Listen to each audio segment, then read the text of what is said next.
The effects of spina bifida in an educational setting. Spina bifida is literally a split spine. The spinal column does not form all the way, causing damage to the central nervous system.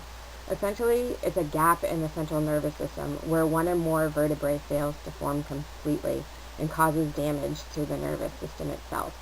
The impact varies based on where the problem is in the spinal cord. For those with damage lower in the spinal cord, there's significantly less severe disabilities. Injuries higher on the spinal cord result in the most severe disabilities, and this type of spina bifida is called myelomeningocele.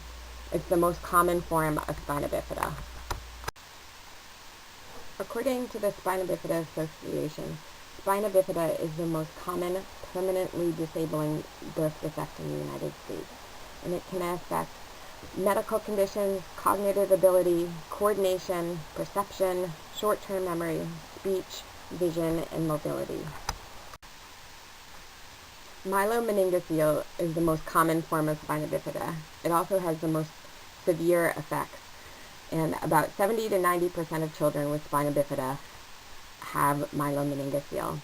Hydrocephalus is one of the major complications that comes from spina bifida and myelomeningocele, and it's commonly called water on the brain. The water is actually cerebral spinal fluid that gets trapped in the tissue around the brain. In order to drain the fluid and release pressure on the brain, a shunt is placed in the space around the brain. A shunt has a one-way valve that allows fluid to drain from the skull when the pressure gets too high. About 80% of people with spina bifida have hydrocephalus that needs treatment. Shunts require consistent monitoring because they can get blocked and infected, and as children grow, they need longer tubes. The risk of learning disability increases with each movement of the shunt. Individuals receiving special education services for spina bifida typically fall under the category of orthopedic impairment. However, many individuals also receive services for specific learning disabilities. This is due to the cognitive impact from hydrocephalus. In 2006 in Maine, 0.19% of students receiving special education services were served under the category of orthopedic impairment. For students with less severe forms of spina bifida, they may not qualify for special education. However, they often qualify for a 504 for assistive technology and other accommodations. The impact of spina bifida on individuals varies significantly based on where the damage is to the central nervous system. Most people with spina bifida have a normal range of IQ, but have learning disabilities as a result of physical and neurological complications. Approximately 80% of individuals with spina bifida have a normal intelligence, and they can have negative impact on mobility. They can have difficulties with reasoning, particularly in math, and significant difficulties with sensory integration, which allows your senses to help you perceive the world. Cognitive damage resulting from spina bifida can also affect people's visual perception, organizational skills, handwriting due to reduced fine motor skills, auditory processing, and incontinence. Because there is spinal cord damage above the nerves for bladder and bowel control, people with spina bifida frequently need to rely on catheters, and this requires additional care and planning in school. There are a number of teaching strategies to employ in working with students with spina bifida. Primary areas of focus include independence, mobility, reasoning, and reading comprehension. The majority of students with spina bifida are integrated into general education classrooms. Students with significant learning disabilities frequently have targeted instruction in a special education setting. Independence is a significant piece of all learning plans. Helping students integrate into their school and local communities, as well as maintain organizational skills, are significant aspects of this plan. Building self-determination and a plan for personal care will also help make students more independent. Spina bifida's effect on mobility varies greatly based on the location of the damage to the nervous system. If the damage is lower on the spine, sometimes people can walk independently with braces or with crutches and be considered a community walker. When damage is higher on the spine, individuals have a greater decrease in sensation in their legs and feet. This can result in needing to use a wheelchair for mobility. So mobility plans in schools depend on how ambulatory an individual is in daily life, as well as one's fine and gross motor skills. Physical therapy and occupational therapy is integrated at school and at home. Things to consider are whether or not a student is in a wheelchair, uses a walker, has ankle or foot braces, crutches, or are they independent walkers. It's important to create and maintain an environment where students can access everything he or she might need. This includes considerations for wheelchair ramps, space for maneuvering in a wheelchair or on crutches, and ensuring that tables and counters are at the right height. People with spina bifida typically have stronger associative processing than assembled processing. That means that people can remember the name of items they have seen and heard repeatedly better than they can make conceptual connections. Consequently, we work on reasoning. There are several strategies to help students build reasoning skills and make connections in their thinking.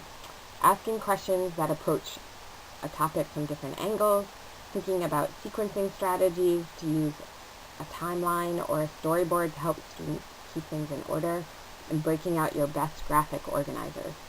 Ask students to make predictions about books, math problems, science, and so on. And giving students an opportunity to make choices will help them build their independence. Reasoning skills will be built with repeated directions, assignments, and main ideas. Modeling skills for students will show them how to become effective learners. Reading comprehension. Think about this as comprehension in general. How do you help students make and understand connections? Comprehension problems become more obvious in 3rd or 4th grade as school becomes more about reading to learn and analyzing. Design curriculum and projects to incorporate strategies to improve reading comprehension. Many of these strategies benefit all learners or can be integrated with a project buddy or through one-on-one instruction. To help students make connections, try to provide reading information. You can give students an overview of reading and projects before you start them. State what concepts look like in a lesson.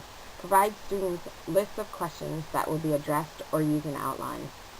Ask the students to highlight themes or information that is evidence of the main idea of the lesson. After a lesson, ask why, how, and what if questions to help students make those connections. Repetition is key to student success in building analytical skills. Whether directed through an IEP plan or a 504, to be successful, most students with spina bifida will need accommodations at school and in the classroom. Accommodations typically support learning strategies to build independence and mobility. Common supports include tape recorders, so students don't have to reread and are able to access through multiple senses, text-to-speech for students who have vision problems or difficulty with handwriting. Organizational tools include graphic organizers, copies of class notes, hard copies or emails of assignments, and lists of materials that will be needed. Information that is spelled out specifically and step by step will help students retain information and plan for completing assignments. Note takers and readers are also common resources for students.